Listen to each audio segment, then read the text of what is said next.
know I wrote a book, if you're aware of it. I actually brought a copy of it, I forgot it's over there. But the reason I wrote that is the reason that I'm here talking to you today, because when I went out there to figure out how to be in that business, I had no idea what I was going to do. I had no idea how it worked. I didn't know what was going on. And only after I got into it that I realized there were questions that I didn't even know to ask. So once I was in there, I went around to a bunch of different department heads and people who had been working a long time to find out what they knew so I could learn more. So I was kind of writing that book to myself when I was over there in Dupree. So I'm going to tell you a little bit about where I came from and how I got out there, and then I mainly want to answer your questions because that's why I'm here. So I grew up in Swanton, about 45 minutes that way, if anyone knows. So just really normal cornfields and stuff. And friends and I would go out and make short films. I was film at the time, Super 8, if anybody remembers that. And later on, some friends got video cameras. Their dads had the money to go get that, and we'd make videos, so that gave us more opportunity to make stupid things. And we didn't have YouTube or anything fun to put on, so we were just doing it for ourselves. And eventually, we needed to do more. We ended up in school, and this was the best choice in the area at the time. Back in '87, when I graduated high school, USC or NYU were the film school choices. That's where you went. USC was for people who wanted to make Hollywood movies. NYU was artsy stuff. But couldn't afford either of those, and I wasn't going there, so I came here. And the film school, I understand it's much better now, but the film school at the time was, but WBGU was the place where I spent almost every day, about 4.5 years. Most of the time, the 3/4 edit bay started at the end of that hall, and it's now, well, it was up there.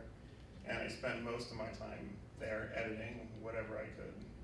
Started break editing and then some shows and things like that.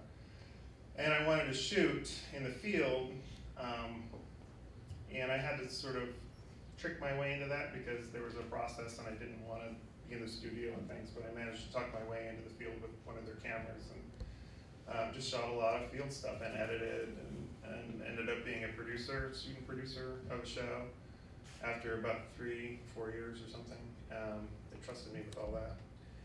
And then senior year here was, the film program had a 16mm class, and the equipment didn't work well, and the curriculum wasn't great. So 3 of us convinced somehow the department to let us make a feature instead. And I needed 16 credits to graduate, and somehow I convinced the department head, I think it was Art K, is that right? Somehow we convinced him, I told him how many credits we wanted, which happened to be exactly the number of credits I needed, and he said yes. So we made a feature, which wasn't that great. We did it on Super 8, and I convinced Paul Lopez here to let us edit it on their 1-inch machines here. Which we did, and it's probably a copy floating around somewhere. I have no idea where, around here. And we made a movie, and it wasn't great, but we learned a lot. And then right after that, I had to figure out what I was going to do, where I was going to go. So I talked to everybody I knew around here, around town, and where I came from. Anybody know where do I go to be in the movie business? And really nobody knew, strangely. I got a lot of different answers. It was New York, LA, San Francisco was a big thing that came up a lot, and I almost went there. It was really close. But at the last minute, I decided Los Angeles was the place to go. So I packed up all my things one day. It was a blizzard the night before. It was like last week of January. And I packed up all my things, and I was heading out there, and my dad said, you maybe should wait a day. And I don't know why. I just said, no, today, I gotta go. And it took me forever that first trip out, but I made it out there, and there were some alumni from here who had graduated a few years before, and I'd asked them if I could just crash at their place until I figured out what's going on. So I had a place to land, but I had no job lined up. I had no idea how any of it worked. I didn't know what was going on. I just knew I needed to be there. So before I left, I had gathered up, basically asked everybody I knew if they knew anybody out there. So I just basically got a list of names of anybody in Los Angeles, if they were in the business or they weren't in the business, and took that out with me. And I just started calling, like everybody I knew.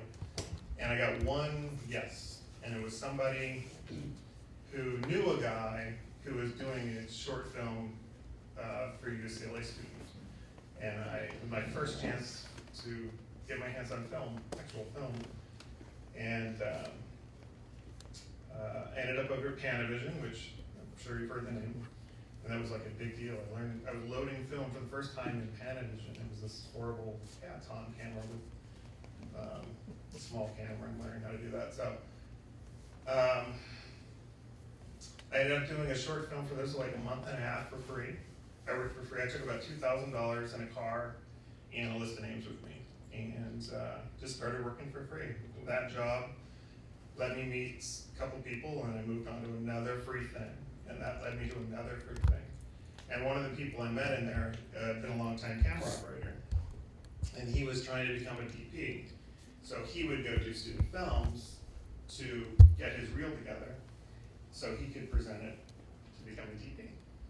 And that never worked out for him for lots of reasons, but because I met him, he let me meet other people, and I kept meeting other people, and then eventually I got on a movie called Murder in the First, which was non-union at the time, but it turned union about 6 weeks in, and I joined, and then opened a whole new set of doors for me, and I could now work on all these big movies, and that opened more doors, so the more people I met, the bigger movies I could do, and just kind of went off from there.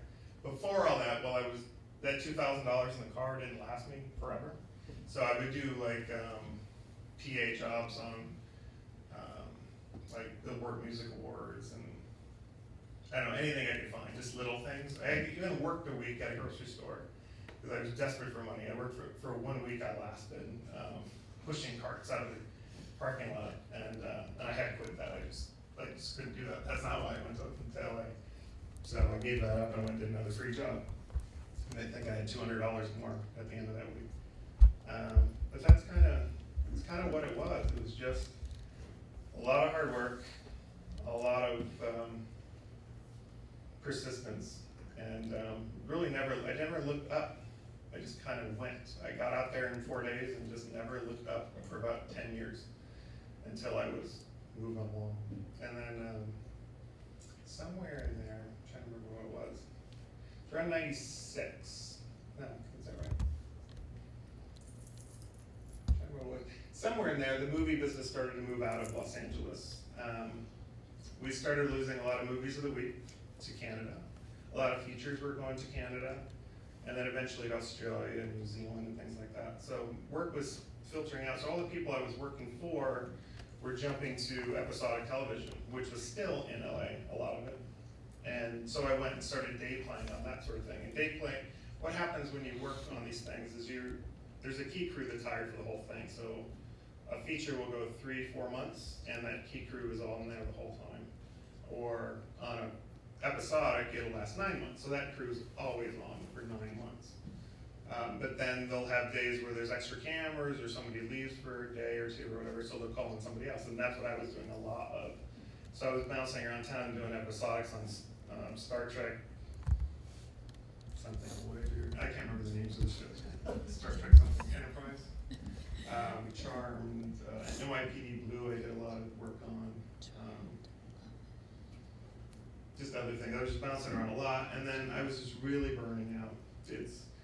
They take a toll just driving around town. You're working 14-hour, 15-hour days, 5-6 days a week sometimes. It gets really, you just don't have much of a life.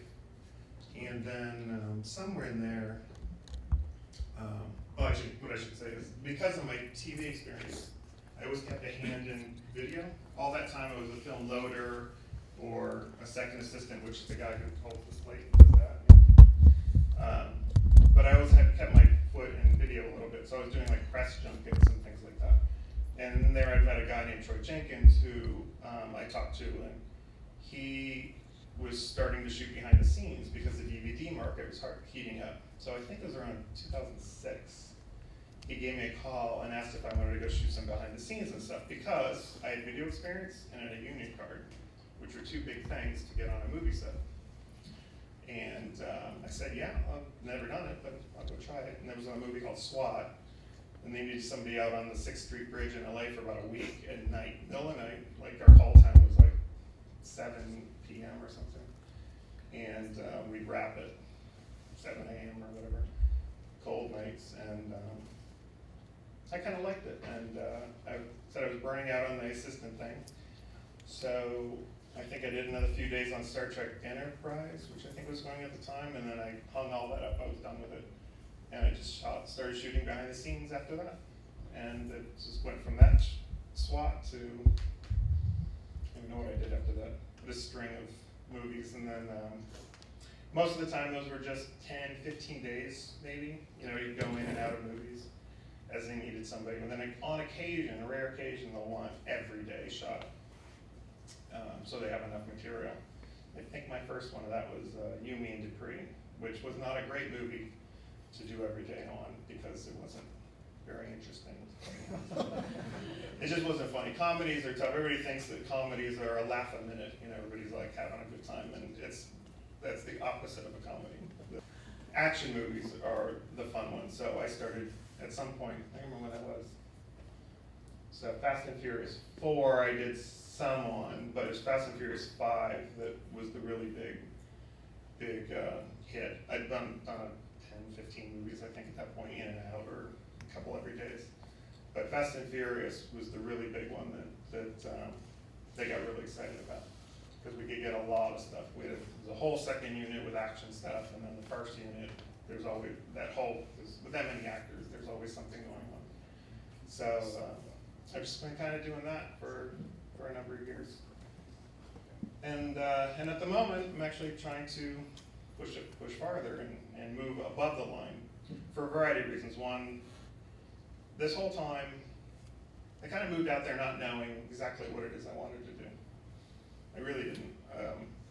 So as a kid, I would draw and play with my Legos and things and make up stories in my head, and then I was writing, you know, some short stories and things, and I didn't really understand, and I sort of just fell into camera by accident. So 20 years of camera has taken had its abuse on my body. I had 2 MRIs now on my shoulder. I'm afraid it's gonna have a torn rotator cuff soon. That's stuff they don't teach in film school about how you're gonna hurt yourself. And a lot of camera guys like me are in the same boat. You know, you do this to your body for every day for 20 years, you're gonna pay for it eventually. So I try to move above the line and, you know, do more creative things like I think I was always wanted to be doing in the first place. So it's actually, I don't want to get into that exactly, but sometimes I look at like Superman, you know, that movie that's out now, or Man of Steel, sorry. Zack Snyder, he's about my age. You know, and here's a guy he did it, I would say right, he did it differently. He just started out as a director, you know, and he didn't feel like he needed to go through the process and learn it all, he just jumped in. And he's just an example, so, but he's doing what he wanted to do, whether you like his movies or not, he's there, you know, and other people aren't. There's a lot of people who try to do this stuff. A lot of people who want to be cameramen that never make it, not because they're not good, just because they don't get the opportunity. A lot of people who want to be directors, and they just don't get the opportunity to meet the right people, or their timing's wrong, or there's all sorts of reasons why you might not make it, or you might. So I think that's what I was trying to impart in the book. The whole point of the book was to not tell you how to make it, but to describe the arena that you're about to get into so that you can make better choices. So like I said, I was writing the person I was over there so that I knew more about what I was jumping into, so hopefully to help people like you and anybody else out there who just has no idea what they're about to get into. There's a lot more things rolling around in my head, but if there's any questions, maybe I'll hit them, you know, as I ramble on a little bit. Yes? Do you want to see the clip now? Sure. This is a clip, assuming you found it right. This is just a clip of full B-roll. Now, usually when you see promo material, they mix it in with film and interviews and things, but this is nothing but B-roll clips of stuff I shot. A couple other people shot a couple pieces of it, but just to give you an idea of the kinds of stuff we got and the excitement, which I hope is there. You know, it takes months to get some of these shots, and the work it takes to get this stuff, people just don't see, and you don't need to know. You know, people don't need to know it, but it can take a lot of work just to get one shot, and a lot of negotiating with first ADs and directors and actors, you know, who are grumpy that day or whatever. So we work really hard, and you know, I'm dirty at the end of the day. I need to shower. It's not red carpet glamour at all. Not so much later, but go ahead. But it's funny watching that. I remember where I was. I didn't do every one of the shots, but most of them, probably 90% of them. I remember where I was for all of them, like, and just what it took to get those. But I did want to bring up something that I noticed. Who knows Justin Lin? Do you know that name? Raise your hand if you know Justin. This is a good example of Hollywood. Everybody knows Steven Spielberg, right? Who knows everybody? Justin Lin, here's a guy who, he went to UCLA. He was working in the AV room, you know, taking projectors for presentations and things. And he decided he didn't want to do that for the rest of his life. So he loaded up his credit cards, made a short film. And it was about cars, something having to do with cars. And it went to a film festival, won a couple awards. Just so happened, at the exact same time, producer Neil Moritz had read an article about street racing in Los Angeles and wanted to make a movie about it. He was going to call it Redline, and he was looking for a director, a cheap director, because this was going to be a low-budget movie. And he found Justin Lin. Or he didn't find Justin Lin right there, but he found the movie. He was going to make this movie, and they used the director of the first one. It was a former studio head who directed the first one called Redline, and eventually named it Fast and Furious. And that did really well. So they wanted to make a second one, and who directed that one? That was can't remember his name. They made one in Miami, so they made a second one, and that did really well. Then they wanted to make a third one, but they wanted to change it up a little bit. So about the same time Justin had his movie out, Neil found, and they wanted to keep it cheap because they're going to Tokyo, so it would cost a lot of money. And he found Justin Lin. And Justin, that movie did really well, so they invited him back for 4 and 5 and 6. Justin has directed 4 of the 6 Fast and Furious movies that have made it's Universal's biggest franchise ever, and nobody knows his name. But it doesn't matter. He's a multimillionaire, and he can almost write his own check. He can almost do whatever he wants to do. And it's not about fame. It's not about getting his name out there. It's about just directing movies, because that's what he wanted to do. And he took the chance, and it worked for him because he made a good movie, and the timing worked out. There are I would say thousands of people who go out and make short movies all the time with that dream, with that hope. And it doesn't work for them. It worked for Justin. It works for other people. It does work, but not all the time. So I think the message there is try it. It might work for you, it might not, but you have to try it because you just don't know. It might work. You know, you don't know when it's going to happen. You just have no idea. So I went out not knowing a thing and just worked, put my nose to the grindstone, and worked every day and worked really hard and never looked up. And I'm here, you know, 22 years later. I'm kind of where I am, which isn't, I'm not there. I'm on that set, and I get to talk to these people. I get to talk to Justin, and now use my connections to try to get where I want to be. So that's essentially what everybody needs to do. It's so rare for somebody just to walk out of college with a degree and get a job or direct a movie or anything else. Sometimes it takes a long time, and sometimes it doesn't work, which is the sad truth of it. But there's only so many spots. But the other thing to remember from this story is that I think there were like 3 300 movies plus released a year. You know, people know, probably right now you could probably name 5 directors that you know of. You know, name Lucas, Spielberg, you know, those kind of guys. Which, there are over 300 movies released a year. Each has a director, each has a producer or group of writers. Plus all the TV shows, episodics, commercials, sitcoms.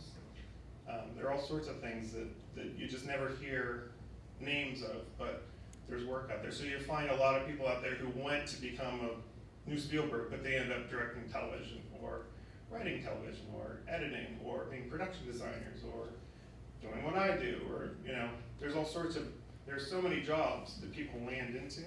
Not that they don't enjoy them, it's just they went to do that and they end up doing this, which is okay. They make good livings at it, they raise families, you know, they just have a good life at it. So if you want that, I mean, if you want to reach for whatever this is, but end up here, that's okay. You know, that's what most people end up doing, because there are only so many places to go.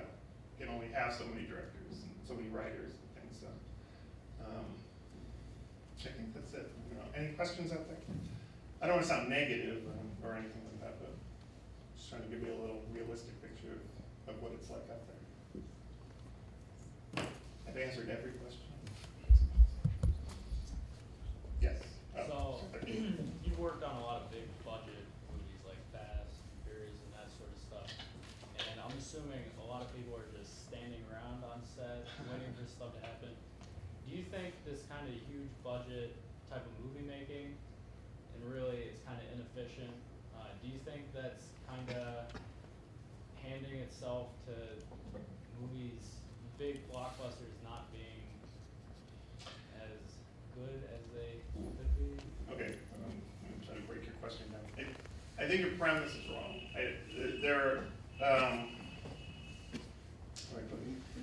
The standing around. I can see, to an outsider, walking onto a set, it looks like a lot of people are just standing around doing nothing. To make a movie, you have to do certain things. So if you start taking away people, those jobs still have to get done. Now you're just having fewer people do them, which is actually more inefficient. So movies, how do I describe this? I promise I'm not here selling books, but if you read the book, some of the way I formatted it was to show you how each setup, how a day goes. And the way almost any production happens is that, you know, there's a rehearsal period. You know, you come in and rehearse, figure out what you're going to do with the actors and everybody else. So everybody watches all the departments. What do we need to do to shoot this scene or this shot or whatever it is? And then, so everybody's watching that to learn, to figure out. And then the actors will go away to makeup and hair while the rest of the crew digs in to set it up, camera, lighting, sound, production, you know, set dressing, whatever else, whatever has to happen for that shot is happening right then. And there's a lot of work going on, and each shot's different. But, you know, there can be a lot of work happening in a flurry, and you're trying to finish that as much as possible because they're always trying to fit too many shots into too small of a day. So it's not like everybody's moving slow or standing around. There's a lot different things happen at different times. So there's blocking, and then the setup. Then the setup's done, they bring the first team back in, and there's another rehearsal to make sure everything works with them and no changes have been made. And then while they're rolling, all the people who have done their jobs can sit back for a minute while the production team's shooting it. And then when the director's happy and they say, cut, moving on, you start all over again. The next shot. What are we gonna do? Where the camera's gonna go? How's it gonna block? You know what I mean? So it's not inefficient, and people aren't just standing around. They're there for a reason, and they each have a different job at different times. So, and the other thing about, if you overload one person with too many things, that means they're not putting their full attention into what their specialty is. So you want, like,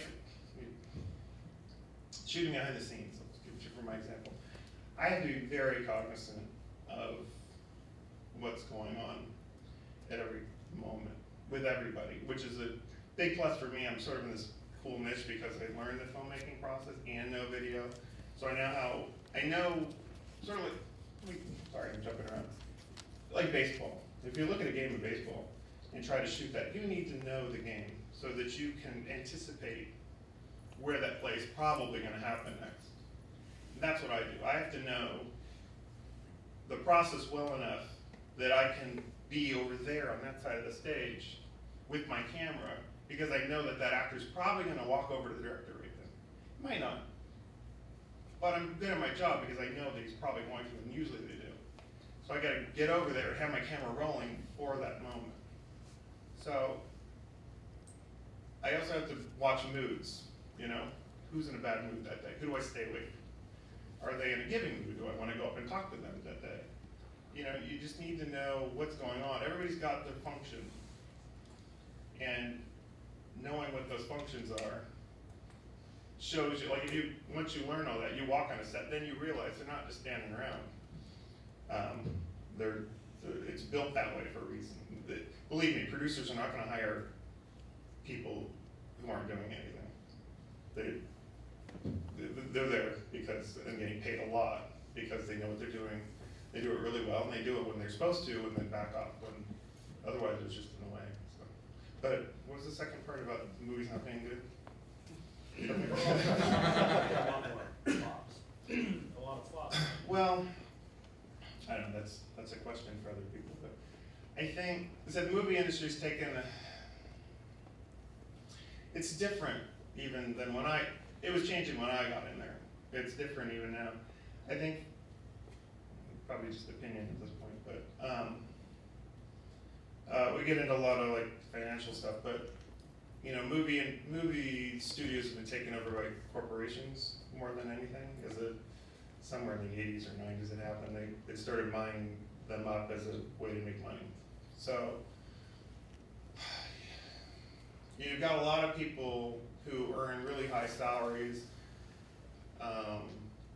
trying to earn money for their shareholders. So let's say Justin Lin, director, walks into this studio, walks to the same studio exec that you're about to, and says, I have an idea for whatever, to make a movie. The studio exec's gonna listen to him before he listens to you, because Justin's got a track record, and you don't. So if Justin comes with a crappy idea, but you've got the best idea ever that's been ever thought of, they're still gonna take his. I mean, it starts there. You know, that's why you see sequels and things based on books. And something that was a proven entity before. You know, if a book was a bestseller with teenagers, or you know, a TV show that was popular in the 50s or 60s, they're gonna do a remake of. Because those are safer bets than taking the brand new idea. Because if it fails, that executive's out. You know, he's got stuff to pay for, like his mansions and whatever else. He doesn't want to lose that. So he's gonna say yes to the book or the movie, you know, the sequel or the whatever. Now, whether they're good or not, there are a lot of things that go into that. You know, I promise you, nobody sits down to a screen, typewriter or whatever, to write a bad movie. It just doesn't happen. You want to make the best thing you can.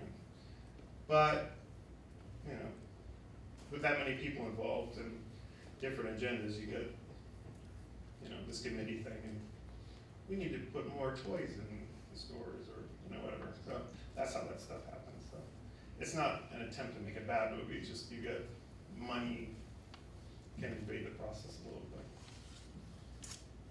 So that answer? Sure. Yeah. So, sorry for the bad movies. I'm not responsible. Anyone else? That was the only question. Where do you see yourself in the next coming years? Do you see yourself filming, or is there something you would like to get into more endeavor? Do I see my?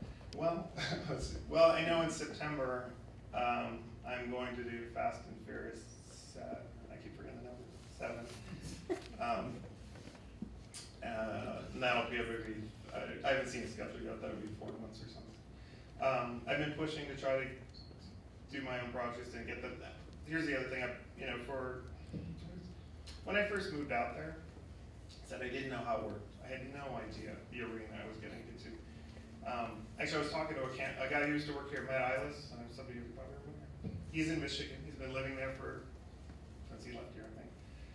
And he's always, we talked a lot over the years, and he's always sort of admired what I did, and, you know, he should have gone out there and become a cameraman and blah, blah, blah. But we were talking once, and this place is a blessing and a curse.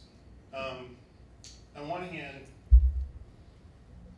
you know, we got to learn everything hands-on on real production. I'm not quite sure exactly all the things you're doing now, but at the time, you know, it was like, it wasn't just, you know, sort of, I think the perception of a college TV station is, you know, you're doing a lot of college sort of classroom things or something. This was real, you know, we were doing real shows, you know, that were going out to the PBS, and they were letting us, you know, I had my hands on real editing equipment and cameras and everything, you know, we got to do it all. Hollywood's not like that, you know, you have to specialize, and that's something that we weren't taught. That was the curse of it. So when I was here, I really, really, really enjoyed editing, which is where I started, and shooting. And in my head, I had those sort of combined into this, I like to do that thing. And it turns out what that thing was that I hadn't split out in my head was I liked the creative process and the directing. I was never a camera techie person or anything. People will stand there and talk about cameras and tech specs and stuff. I honestly don't care. I could care less. I want to know more about the creative process. But when you move out there, it's not like that. You're one thing or you're that thing or that.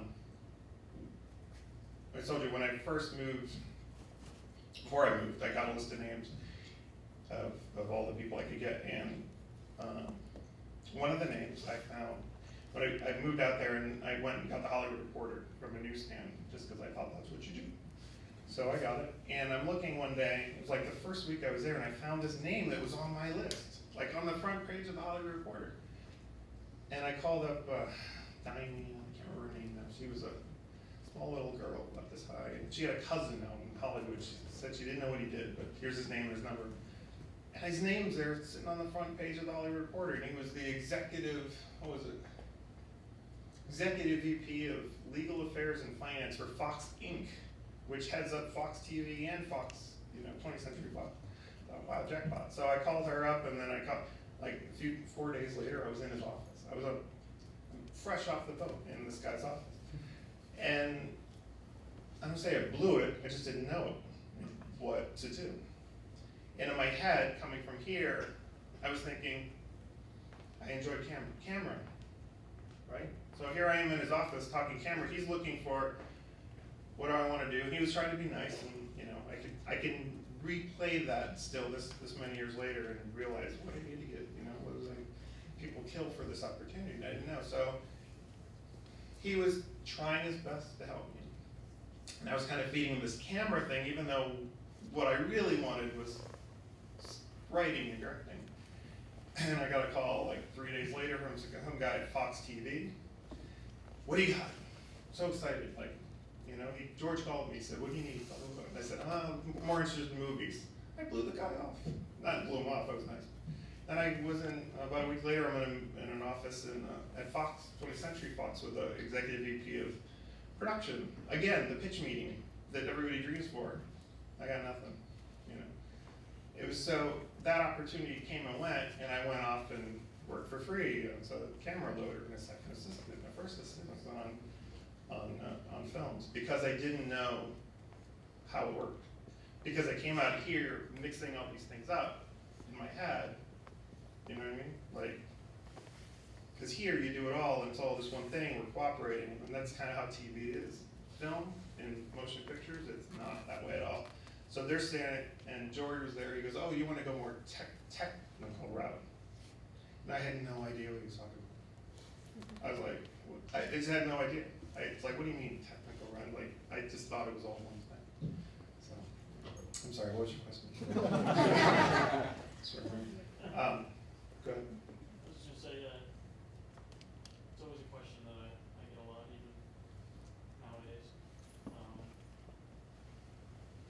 Do you see yourself doing this 10 years from now, or what do you, personally as a person, what do you want to do? What do you see yourself doing? I'll be on a beach in the Bahamas. you know, I certainly didn't move out there to shoot behind the scenes of movies. And I didn't move out there to push carts around and hit sticks and things. I always felt more creative, so I would like to be writing.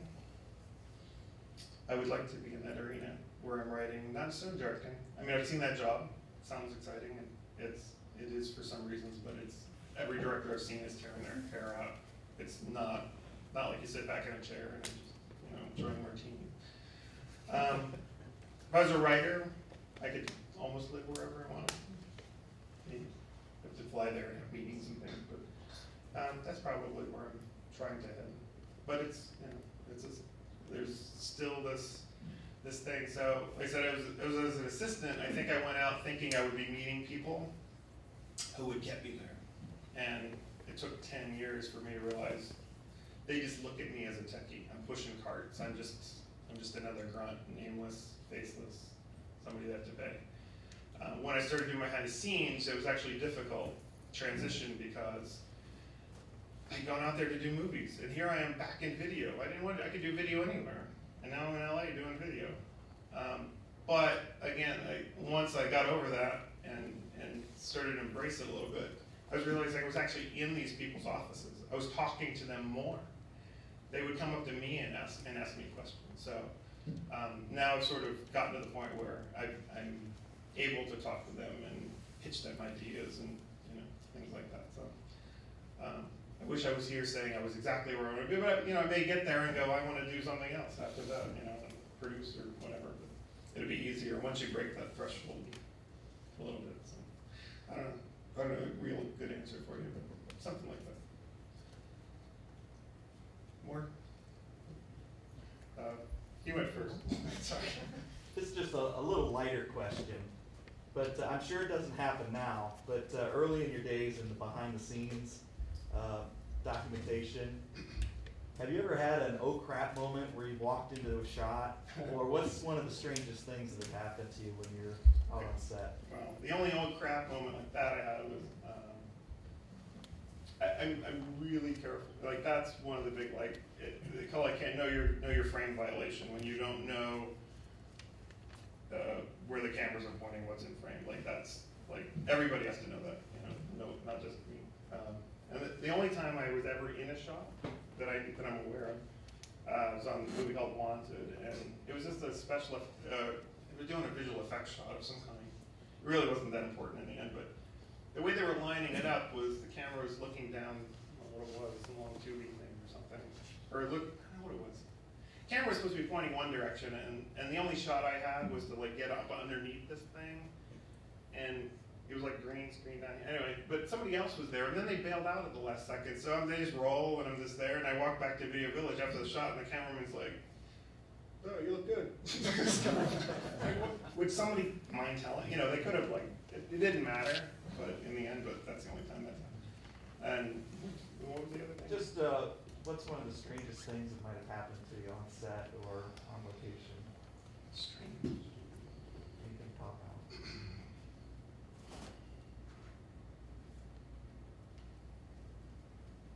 They're all, you know, Not trying to quiz you. no, I know, they're just, I've been to so many places, and every set's kind of different. I mean, you're doing the same basic job, but anything would be, trying to think of actor things or something. God. I don't know, can I come back to that? Oh, Anything, yeah. you know, I said after a while, I don't want to sound jaded or anything, it's just like so many, after a while, it is just kind of work. I mean, it sounds exciting. I get that feeling like, that's so exciting, you're off doing this. Honestly, I'm just in the dirt. Like for Fast 6, you know, we're in Tenerife. I don't know who's seen Fast 6. There's a whole sequence at the end of the tank on the road and things and car crashes and stuff. I was in the dirt most of the time.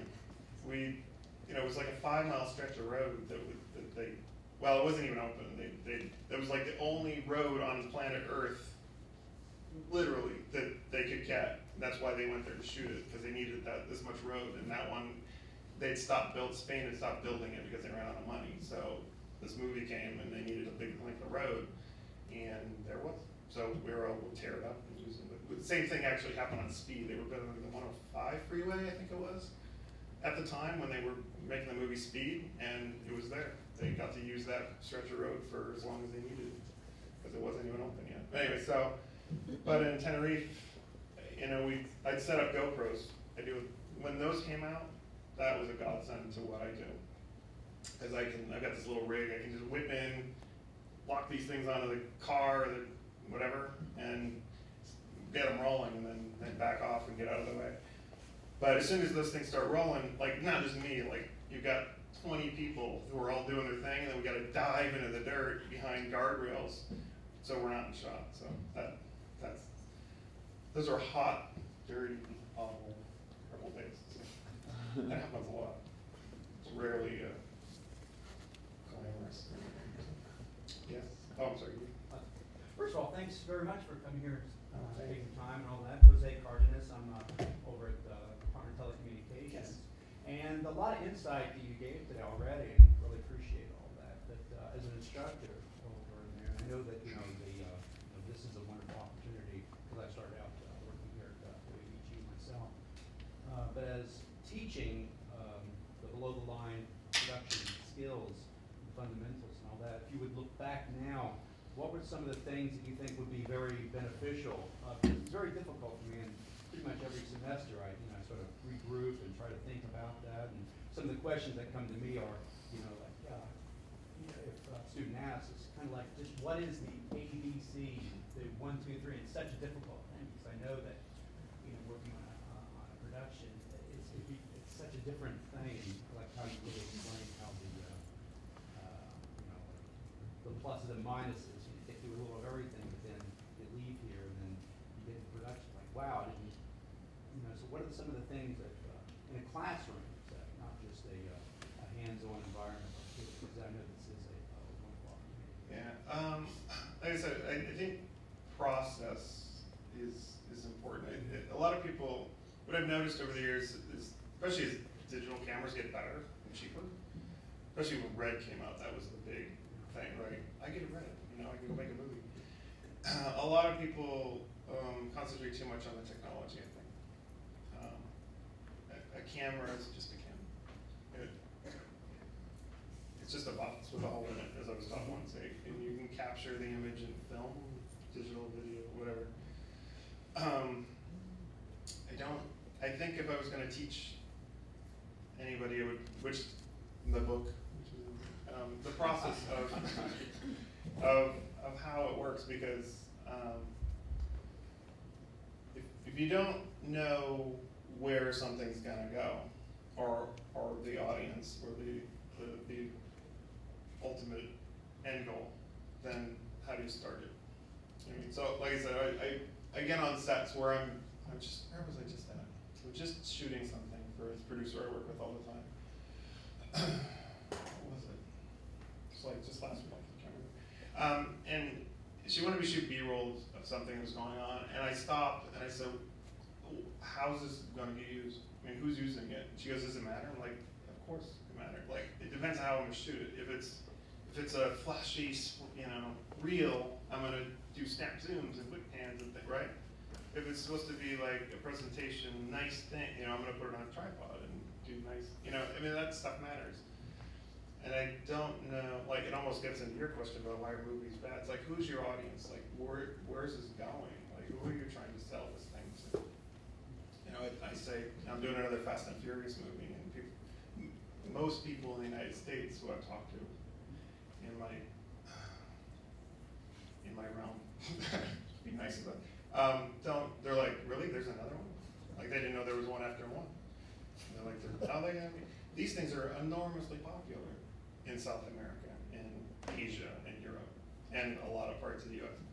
So, and they know that, and they do really well, so they keep making them, and they're aiming towards those things. So I think any production, any shoot on the most basic level to that, you gotta know where you're going, and then build from that.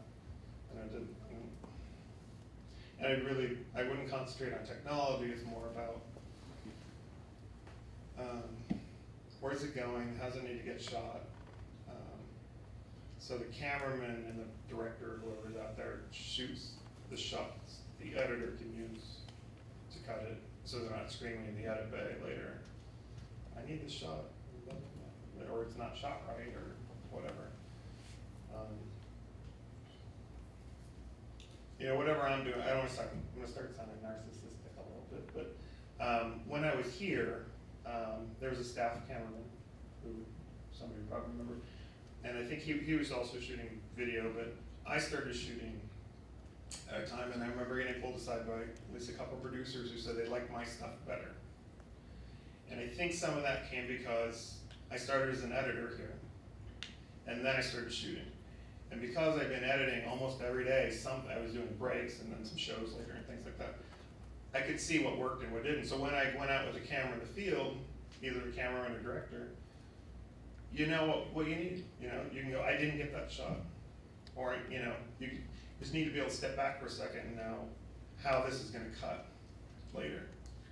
And it's just happened again a couple weeks ago. Was doing a shoot for this guy named Laurent. He does like all of Spielberg's documentary, like anything Spielberg behind the scenes stuff. I started shooting for this guy a few months ago, and he pulled me aside. He said, you know, all the other cameramen who work for me, I put them aside. Your stuff looks the best. I can tell which ones are yours. So whatever I was doing here, I'm evidently still doing there, which is good. So I think that's really the emphasis, just figure out the story that you're trying to tell. Then everything else should build up for that. Does that answer? I don't know what you. It does. Something more specific? Fundamentals, and some actually, in some respects, we're talking about technology. Sometimes, in some respects, going back to the basics works for me. In explaining, you know, from not overly with technical focal lens, light, how you can meter, things like that. But I typically get, do I need to know this? Because as we, you know, from a question standpoint, because, you know, as the equipment, you know, I guess it's, in some sense it becomes simpler, yet just pull it out, and, well, I can just, you know, as a zoom on it, I can just do it. But all those things, you know, in my perspective, as a director of photography camera operator, those mean a lot of things to me, and I try to put those, you know, how they do. You know, it's like, well, when I have a classroom of students of 20, and maybe 2 or 3 are really what I would say, yeah, I want to know, and the others are like, yeah, whatever. Yeah. Just, you know, show me that one button, you know, Right. and I can go make my movies, whatever. Well, I think that's, you know, something to bring up to whoever is to realize that, you know, you could just take a camera and plop it out and get action. Like here, like if we want to shoot this, how would I shoot this, right?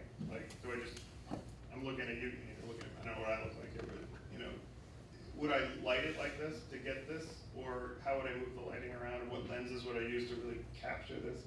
And I think, and I do actually see on a larger scale sometimes, directors who want to be less techy or whatever, and they dump a lot of that off onto the camera, and it's like set the mood and things like that. So, but you know, location, you know, what location you're shooting it at, and what's it going to look like, and things like that sort of slip by sometimes, even people who should know better. You know? I mean, all that matters in telling your story. Are they, you know, what are they wearing? Where are they driving? You know, all those sorts of things. Like tell a story about a character without words. You know. Is he poor? You know, if he's poor, you should be driving a Pinto and not a whatever car you can get. You know, stuff like that. Then it's exactly what you're saying. But yeah, you know, like what you're looking for. Like if you are hiring, let's say, an assistant for what you currently do, and this person is, or to work with you, and they're a recent graduate, you know, what would you like to see that that person brings to the table? Well, what I do, well, let's see. Sometimes on like rare occasions, especially like second units where I'm chasing cars around, you know, like going that way.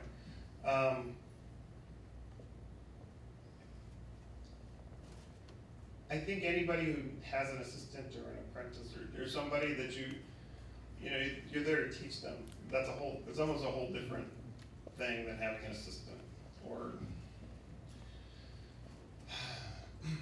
you almost want somebody who you don't have to babysit every second. You know, they need to come in knowing enough that you know you're not gonna get in trouble. That makes sense. And as somebody new, you're not expected to know everything, but you have to know enough to not be in the wrong place or do the wrong thing. You know what I mean? So again, knowing the arena enough to, and then the technical stuff can come later, like exactly how to make push buttons and things like that. It's about knowing people more than anything else. Because if you're, you know, if I'm trying to do my job and babysit somebody else, like don't be there. You know, always looking, then I'm not concentrating on what I'm supposed to be doing. So they need to know, don't be there at that time. You know, be over here. Or, you know, if I need something done, they said I can teach the technical stuff. It's about people and staying out of eye lines and watching moves and things like that. That's way more important than the technical things. I think. Does that help? Sure. I mean, we can sit down and write a curriculum. Yeah. That would take some more work probably. But, yes. Did you, now you wrote a book, and I'm sure there's a lot to that too. Did you write a manuscript and sell that, or did? For the book? Yeah, like how was the process of getting published? Well, that when I started writing the book, I was, how many years ago was that? Actually, what happened was, I think my process was different than, I can't speak for anyone. What happened was that, like I said, features were starting to move out of LA. So I was trying to just keep working. So I thought I'd put up, and websites were becoming a thing. Like, we didn't have the internet like you guys. Like you guys just, internet's there. We didn't have that. We were just starting up. So I thought I'd make a website with my growing resume and thinking I'd get work. So I put that up. I didn't get work from it. But what I did get, I started getting phone calls and emails from people all around the world. Like literally, I think I got a call from a guy in Brazil or something at one point, right? How'd you do it? How'd you do this? How'd you get in? And I'd answer them, and I started writing answers to all these emails, just because I was trying to be nice, and wasn't working as much as I wanted to, so I thought. And I realized I started repeating myself, so I started cutting and pasting the same answers, and I thought, this is stupid. So I thought I'd make a website with all this stuff. I just write it out. And then it sort of grew, and I thought, well, if I'm gonna have this, I should have that. I started adding information, and then it just started to grow out. And then at some point, I remember sitting down and going and thinking that people like to read papers still. I do, so I thought I'll make it in a book format instead of a website, because it's hard to sit there and read things.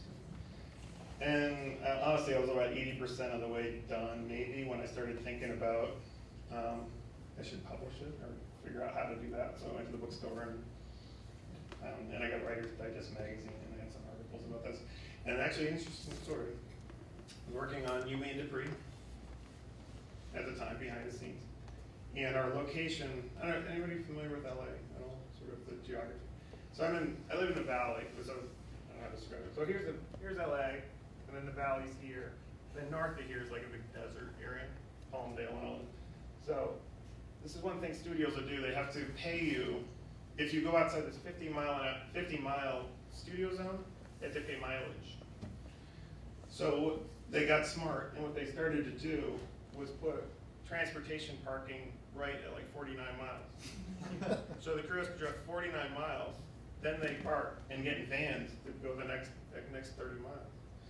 So I'm working behind the scenes on UMaine Dupree, and their location's out there that one day. So I didn't have to be there till, I usually don't show up on call time because it's too early and nothing's happening yet.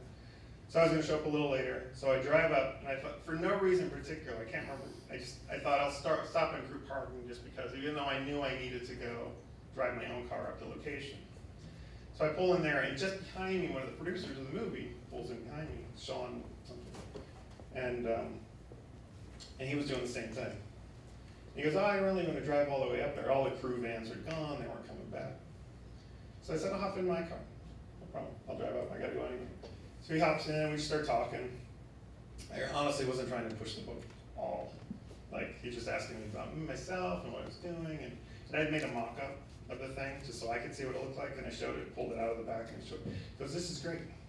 I got a person exactly, can I take this? Can you send me a proposal? I was like, yeah, sure. So I went to work all day. I went home. I go, what's a proposal? I didn't even know what a proposal was. I found these Writer's Digest magazines and I'm like, how to write a proposal? So I whipped one up, sent it over to him, and like I think the next week I got a call from an agent. And then I was working on the next movie somewhere. And I got an email. Oh no, it wasn't a movie. It was this long-term documentary thing I was doing. I was in this horrible cold airfield like south of London somewhere, and I got this email saying I got a book deal. So. And then I suddenly had a deadline, and I had to finish it. That's how that happened. I never set out to write a book. It wasn't like, I'm gonna write a book.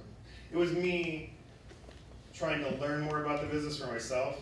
Like I said, I was writing to me when I was younger. Like everything I was writing everything that I thought I should have known before I left here. Like, had I known everything in there, I would have done things differently. I don't know if I would have ended up in a different spot or better, but I certainly would have approached it differently. I went out knowing nothing, literally nothing about how that worked out there. So I would have gone into that Fox meeting way more prepared. I would have just done a lot of things differently. Yes?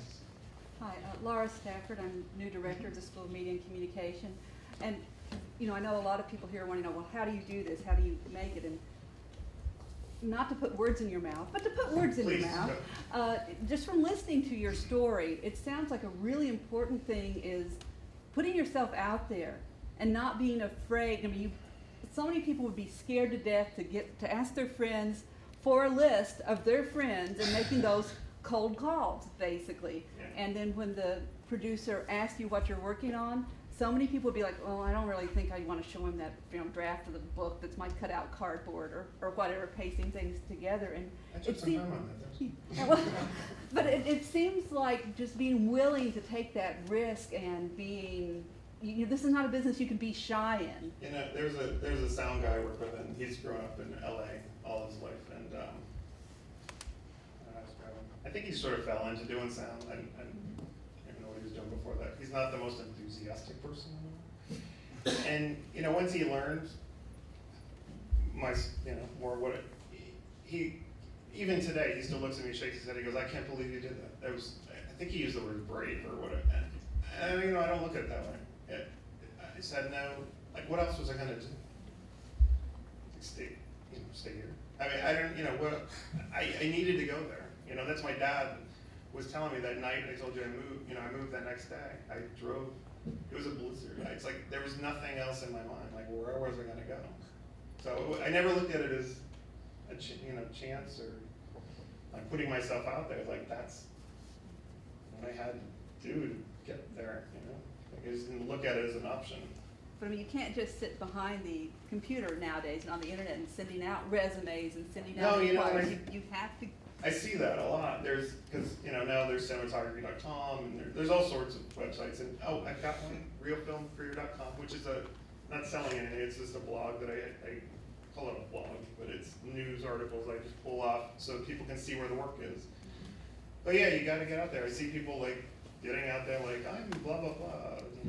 I'm a production designer. I promise you, nobody's calling them. You've got to get out.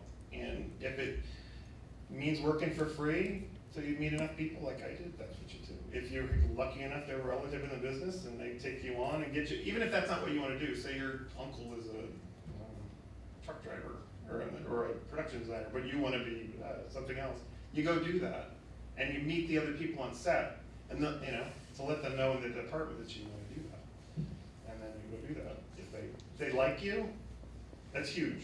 They have to like you. You have to be, we're on set 12, 14 hours a day or more, 5 days a week at least. You have to be likable. If you're grumpy or negative you're just not gonna be around. You're more with those people more than you are with your family. If they're just not gonna, they don't want you. They'll rather take the person who doesn't know as much, but who they can at least, it's not like you're gonna have beer with them every night. You can't be unlikable. So that's more important almost, I think. And then, you know, if they like you, they call you back. If they need you and they like you, they'll call you back. More? I have a question. Yes. This is more of like your daily duties on set. Do you have a shot list? Do you know exactly where you are going to be and what you're going to be doing? Me? Or do you have a more spontaneous, For like this stuff? like this kind of action Oh, sequences and that sort of stuff? Sometimes I don't know what to do. Sometimes I don't know what he did until after I shot it. Yeah. No, wow, no. It's fun. And completely, I mean, that's part of my job. It's a huge part of what I do. Theoretically, there'd be, on some jobs, I'll be sent out with a producer. Should be the producer's job to go find that stuff out. Most of the producers in my area, honestly, I just don't know as much as I do about how a set works. They spend a lot of time in the office. They spend a lot of time in post. They might go to a set, 20 times a year. They just can't know as much as I do. I've been on hundreds of sets, and it just comes. So I end up having to be the one to go talking to the department heads. Like, I know what they all do. It's not, in a lot of cases after this many years, I know people on set. I just worked with them before, either as an assistant when I was in camera or just doing the stuff I'm doing now. So I can go and talk to them and find out what's happening. And sometimes they don't know. They're like, I don't know. Like they're chasing the tail too. Like things just happen so quickly on set sometimes. And there isn't usually a meeting at the beginning of the day where the director goes, we're gonna do this. Like that'd be really nice, but it just rarely happens that way. You just kind of keep up and if I don't know what's going on, I'll sort of hover toward the AD department to like overhear conversations and Video Village, I'll hear things and it's just a lot of that. Eventually I get to shoot something, but a lot of it is just learning and figuring out what's going on. If nothing's happened here, it might be over a second unit, which may be on another stage, and I'll have to run over there and get something. Or nothing's happening, and I'll just sit back for a minute and try to rest until the next emergency happens. How is your footage used by the movie production company themselves? Is it like the behind the scenes stuff, the special reel that they run on your DVD? It's completely, those departments, there's production. Mm-hmm. At studio level and vendor level, it's completely different. Like, production is the movie. We get the filmmakers that are making the movie, period. Marketing is kind of where I'm under, and we're in the way. Like, they have their movie to make, which is costing them $100 million more to make. And the last thing they want is any of us to get in the way and slow down production. So, marketing's got their own agenda. They need to get this. So that's what I'm out there to do. And a lot of times I don't get a list. I just kind of have to find the stories that might be there or whatever and make it up. And then they figure out what to do with it after. Okay. Like for Fast 5, for instance, a good example, we ended up having a lot of Dodge car stuff to do. For whatever reason, it just sort of happened that way that there were we had so many Dodge Chargers, and then the new Chargers out that year, and we got the first 2 new ones. They had 4. They gave the movie 2 of them. And then they had the car guys had to build 2 old Chargers into new Chargers, which you can kind of tell if you watch the movie carefully that those aren't new Chargers, but they are. They look like it. So, but marketing ended up doing a ton of stuff with Dodge, and we had Dodge people come down and do interviews on set in Puerto Rico and Atlanta to do things. And then for 6, marketing people aren't the brightest. They I want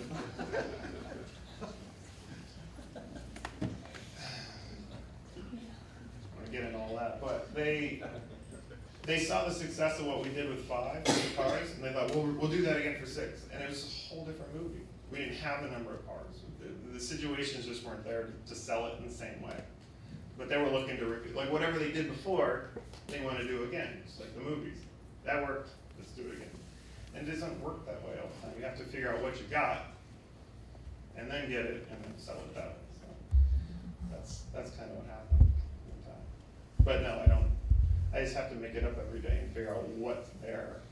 And they said sometimes, some days are heavier than others with what I get, and some days are not. Like I could get really, like grain screen, end of a schedule is usually the grain screen stuff where we've got gimbals and things, or, you know. Is there any disposition to dislike people from the Midwest if you're not from New York or LA in the business? Or is it the opposite? No, a lot of people in the business are from, here's a good story. Actually, I got a good one. So I'm in Fast 6, I'm in London, so we did most of Fast 6 in London. And usually if, like, I'll go to Atlanta, I'll get my own car and drive around, but in London, it's the other side of the road and all sorts of things. I wasn't driving, so I'd get picked up every morning from my hotel by transportation. And because I'm marketing, I'm sort of off on my own as a publicist I'll work with, and it's still photographers, sort of, kind of, but. So I'd get picked up, and transportation threw me in with visual effects department who were working. There were some Americans came over. A lot of it was, the crew was UK based, but. So I've been riding in for a couple of weeks with this visual effects crew from LA. You know, and after a while, they're talking work or whatever, but then we start talking about ourselves. And one guy, Kelvin, says, at some point I'd like slipped in something about Toledo or the Midwest or something. He goes, "Oh, where are you from?" I said, "Some little town outside Toledo." He stares at me, he goes, "Don't say Swanton.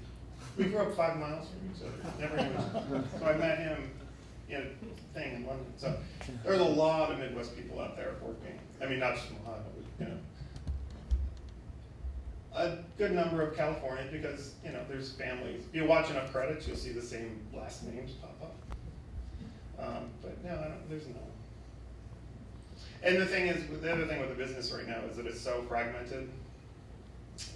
When I moved out there, most of the work was in LA. Features, commercials, movies of the week, episodics, and then it's sort of done this.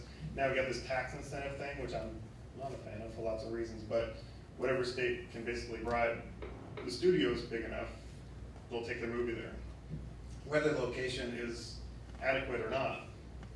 So most of the work at the moment seems to be in the United States, seems to be hovering in Louisiana and Atlanta and Georgia. So I find myself out of town quite a bit for movies. Then whoever else, you know, it could be anywhere else. Michigan for a time, there's some stuff going there. Then you'll find other play. Cleveland, they just shot some Captain America there. Second unit stuff for about a month, I think. Just because Cleveland lets them tear up streets and things that other places won't. So it can be like that. Yeah, it can be as simple as that. They walk around the road because the city will let them do other things that other places won't. Way early on, like I said, I've been working as a loader. Probably guys don't even know what a loader is. Keep saying that. Loader, yeah. In the camera department, well, in the old days, you got the loader who loads the film in the truck, like the mags. That's their job. Keep track of the film, load them, unload them, get the film ready to go for processing. Then you got the second assistant, the first assistant on set. Second is basically helping the first with gear, they're building the cameras, getting them where they gotta go. Second does the clapper. First assistant's pulling focus, working with the dolly grip to set camera and stuff like that, and working with the DP and basically taking care of the camera technically. Then the operator, and the DP who's working with all the department. So I was working as a loader in a second, and there came a time when I was really trying to move up. I wanted to be a first. Turns out it was a terrible job. Like I don't even, for lots of reasons. So, but I wanted to do this, and there was this I'd been day playing, and I think, Tales from the Crypt. I'd been working on that show as a second. And then this low budget thing came up. I was still gonna get paid, it was really low. I was gonna be a first, and this horrible DP who was working in a low budget world was really just gross guy. But yeah, Java the Hutt was all I can like sweaty. And I was really enthusiastic. I really wanted this to work. I wanted the experience. And for lots and lots of reasons, it wasn't working out. I made it 2 weeks into the show. It was only like 4 or 5 weeks total anyway. I think I made it 2 weeks, and we weren't getting along. He was sabotaging my job, and I was being nice. So I went to the unit production manager and said, "Find somebody else, please. I got it. I need to leave I'll give you till Friday, like I'm leaving.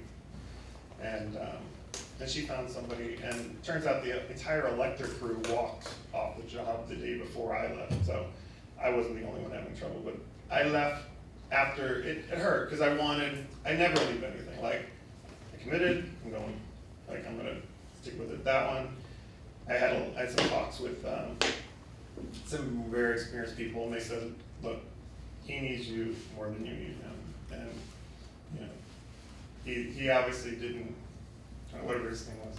So it was worth it. It wasn't worth it for me to stay there and continue to beat my head against the wall and fail, because that's what was going to happen. I was going to put out some crappy work, and I'd have that, and I didn't need that. But no, I don't think I mean, I may have lost work. I mean, the other thing is that you know, jobs come and go. So I'll get called for a job, but I may get a call from the coordinator or somebody saying it went away. And it never really went away, it just, you know, maybe somebody else, they wanted somebody else more, or whatever. You know, and you find out, it's like, they think we don't know. But nothing so far. So far, so good. Yeah. Anyone? I explained everything. You might have already Nick, I work here. If you could do it all over again, what would you do differently? Don't say you do it all the time. I'd be 7 forever. Like, you weren't prepared for the pitches and things like that. So how do, especially students who had maybe 2 years left, what would you have done differently? Maybe in college to prepare? Yeah, you know, I think, like I said, my focus was on production. And because I really wanted to get out there and to get my hands on things and get out and make production. I didn't want to sit, the classes we had at the time, I don't know exactly what you have now, but the classes were like film appreciation. There was a film appreciation sort of track, and then there was production. I was like, I don't want to sit around and talk about movies, I want to make them. So I really ignored all that other stuff, which was a huge mistake. Not because I wanted to sit around and talk about movies, but there was a screenwriting course that was just starting up at the time. Never even occurred to me to take it. And, you know, I don't know, maybe my life would be different had I done it. I don't know, but I think instead of spending so much time just going out and doing shoots, spending more time writing and thinking through that process probably would have helped more. And then again, look, the other reason I wrote the book was not because I was trying to write a book. There's literally nothing else out there. I was getting angry, like literally angry, because I went through the whole bookstore, looking at everything else, like how do you Hollywood? The crap that's out there that people are offered. And I don't know who's writing these things. Some of it's teachers who've never been out there. Some of them I could tell where they've been. They've worked as PAs in an office, and they get to a set every once in a while and think everybody's sitting around. They just didn't understand it, and I felt like there was a big hole that was missing, stuff that I wanted to know, that I needed to know, that you guys need to know. It just isn't out there. Before you get there, before you make this decision, even before that, before in high school, you know, do you go to film school? You know, is film school a good idea? I get that question a lot. Well, I don't want to ruin it. I don't know. I don't think it is necessarily. I think it's more, like if you want to be a writer or director, you should be concentrating less on films and more on literature, history, sociology, things to write about, you know. You have to know the filmmaking process, of course, but you need something to write about and not just be derivative of other movies that have come before. So take the film classes, but really spend a lot of time, you know, studying everything else, because that's the movie worked on We Are Marshall. The screenwriter wasn't a screenwriter. He was the kid who heard about that story about the plane crash that killed all these football players. He wrote that script, and that became a movie. You know, he wasn't a film student, so I think that's more important than due process, but work on story and that sort of thing. And if you want to be a producer, it's about money, you know. resources, how to, you have to know it specifically, of course, for the movie business, but how do you get money? How do you raise it? Where's it come from? Things like that. Law, very important in that arena. So I haven't studied film schools specifically, but I might sort of just ancillary knowledge of it is that they don't spend, it's more film appreciation and production, and extremely little about finance, law, history, things to write about and tell stories about, and things like that. And then again, I don't even know how they're dealing with the current state of work. One thing to know about all that, but where do you go? LA, how's it work? How's the film industry working today? And it's like I said, it's so spread out because of the tax incentive scheme. But where do you go anymore? It's like cars. You used to go to Detroit if you want to work on a car. Now what do you do? And I know we're running short on time, but before we do you have copies of your book here? Okay, so the bad news is, I just learned, I think they stopped printing it, but it is a digital download only. So that's good news and bad news. So I wish I did. They do have, it's still out there, but I think only, and I think like you go to Amazon, you can still get people reselling them or something like that, or there might be copies floating around. But like I said, the publishing industry is its own mess with all another talk. So sorry, yes, but is that it? Have I bored everyone?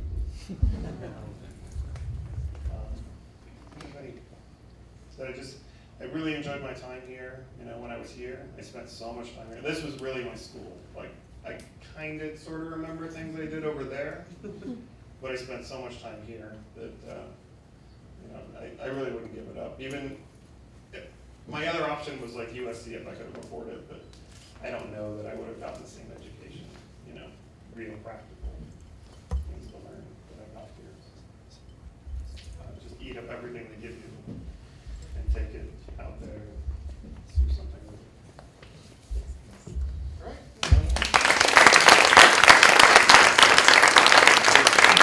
I started here in 1990, and Brian was here until he said pass the summer in 91. So I had a great pleasure working with Brian. Brian was one of those students that if he was on a shoot that at that time I was with TLS, and if he was on a TLS shoot that we had a good shooter, it's going to be a very big success. So,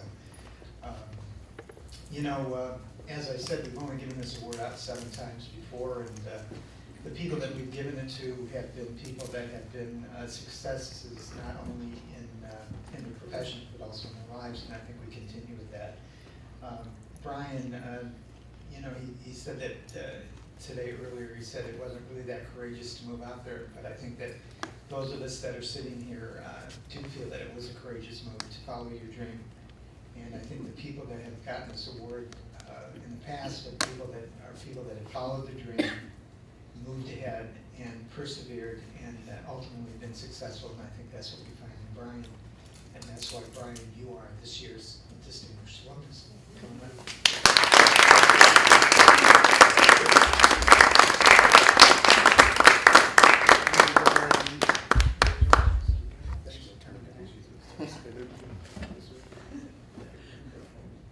Claire?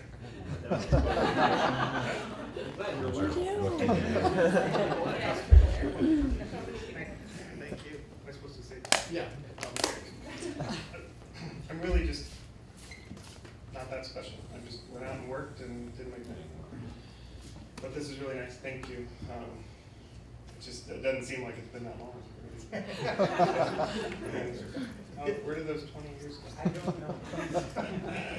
I mean, I look back and some of it, like, I went out with nothing and now I've got bills and 2 kids. So obviously something's happened. But it's nice to come back here. It feels safe. And it feels like home. So thank you very much.